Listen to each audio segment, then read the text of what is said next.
दुनिया में सत्य है परमात्मा, भगवान के सिवा और क्या सत्य बताओ। एक तो सत्य परमात्मा है, दूसरा सत्य क्या है?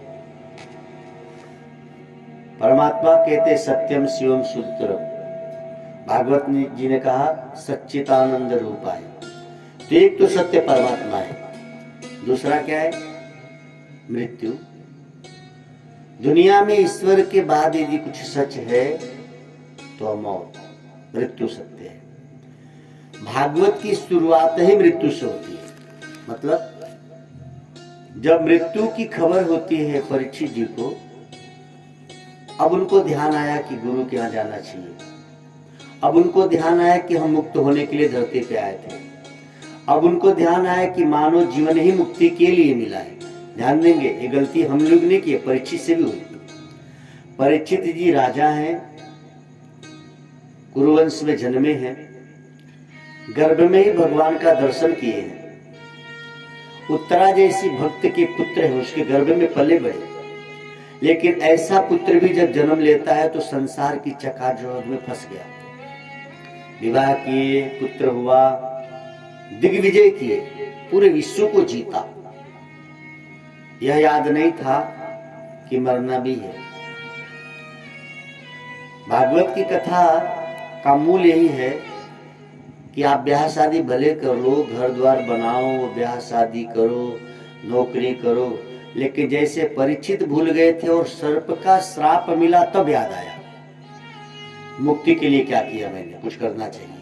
पूरे विश्व का विजेता जब श्राप मिला है, अब सोच रहे हैं क्या करो।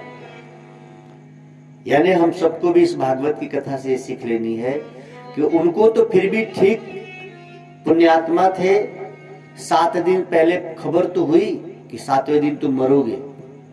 हमको आपको तो ये भी खबर नहीं है। उनको तो 7 दिन पहले खबर हो गई कि 7वें दिन आप मर जाओगे, तक्षक डसेगा आपको। राजपाट छोड़ दिया, जन्मेजय को सौंपे हैं और चल पड़े। सब कुछ छोड़कर बैठ गए मुक्ति पाने के लिए कि अब मुझे मुक्ति पानी है। लेकिन हमको आपको तो ये भी खबर नहीं है। हम लोग तो ये भी नहीं जानते कि हम कल मर जाएंगे कि आज मर जाएंगे, कल की सुबह होगी कि नहीं होगी। तो परीक्षित से भी ज्यादा आवश्यकता हमको आपको भागवत की है। उनको तो 7 दिन पहले खबर हो गई थी। लेकिन कथा हमारी आपकी और परीक्षित की लगभग एक जैसी है। परीक्षित जी गर्भ में दर्शन किए भगवान के, हम लोग भी किए, सबने, हम सबने। देखिए, जो मालिक होता है वो किसी के साथ दो नजर नहीं करता। ऐसा नहीं कि परीक्षित की रक्षा गर्भ में किए तो हमारी रक्षा नहीं की है। दुनिया में जो भी जीव है सबको ईश्वर का दर्शन हुआ गर्भ में। और गर्भ में दर्शन ही नहीं हुआ, गर्भ में हमने भगवान से वचन भी दिया, वचन लिया और वचन दिया। वचन क्या लिया था कि प्रभु जब मैं हृदय से बुलाऊं तो आप आना। भगवान कहे बिल्कुल आऊंगा। अच्छा सोचिए, गर्भ में भगवान आया क्यों? उसका कारण यह था कि जब हम गर्भस्थ शिशु होते हैं तो उस समय हमारे पास न माँ की ममता होती है, न पिता का प्यार होता है, ना भाई बहन का स्नेह होता है, और ना ही हमारे जीवन में कोई मित्र होता है, ना शत्रु होता है। यानी उस समय बस हमारे ध्यान में एक ईश्वर ही होता है जब हम गर्भ में थे। यही कारण है कि जरा भी हमको तकलीफ होती है गर्भ में तो हम बुगलाते हैं तो भगवान तुरंत आता है। जब हमको बाहर आने का समय होता है तो भगवान कहता है पुत्र अब तू माया में जा रहा है। संसार में जैसे तुम बाहर निकलोगे हजारों संबंध तुमसे जुड़ जाएंगे, लोग तुमको बहुत प्रेम करेंगे और तुम उनके प्रेम में मुझे भूल जाओगे।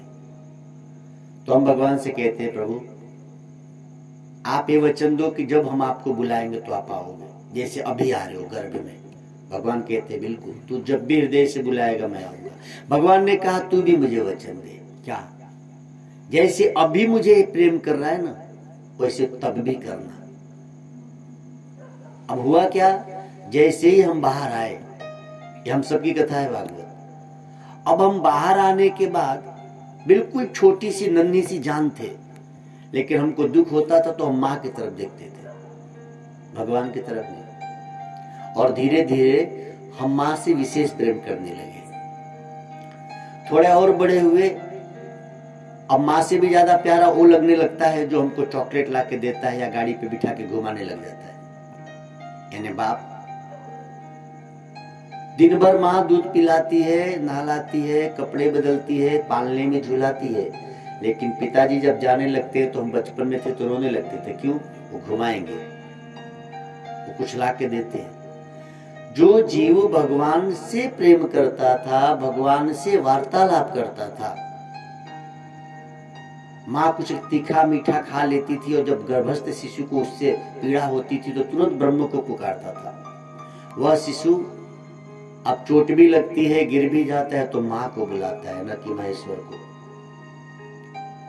और धीरे धीरे वो जीव जब बड़ा होता है तो उसके कई मित्र बनते हैं, कई शत्रु बनते हैं, उसकी कई इच्छाएं होती हैं। नौकरी पालूं, घर बना लूं, गाड़ी खरीद लूं, अनेक अनेक। जैसे राजा परीक्षित को हुआ। राजा परीक्षित ने विवाह कर लिया, पुत्र को जन्म दे दिया, राजा बन गए,